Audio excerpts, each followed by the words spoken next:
బయటికి వెళ్ళి వస్తారు, తనకు ఒక అనుభవం ఉంటుంది. మనం ఇప్పుడు ఈరోజు బయటికి వెళ్ళి వచ్చాను, ఒక అనుభవాలు ఉంటాయి, ఈ రోజంతా ఒక ఎక్స్పీరియన్స్ అన్నది నాకు రావడం జరుగుద్ది.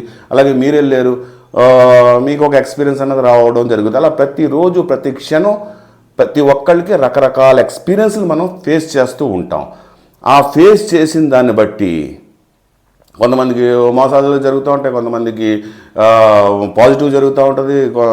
ఇట్లా రకరకాల మన ఆలోచన విధానం, మనం మాట్లాడే తీరు, బహిర్గత అంటే బయట ఉన్నటువంటి ప్రభావం, సామాజిక ప్రభావం, ఆ సమాజం యొక్క ప్రభావం, ఇట్లాగా రకరకాల పరిస్థితులను బట్టి, రకరకాల సిచ్యువేషన్ బట్టి ఇప్పుడు మనమే, మన కుటుంబ సభ్యులు, మనం బయట మనం అన్నీ తిరిగి వచ్చాము, మీరు బయటికి వెళ్ళి వచ్చారు, మీ కుటుంబ సభ్యుల్లో కూడా డిఫరెంట్ మెంటాలిటీస్ ఉంటాయి.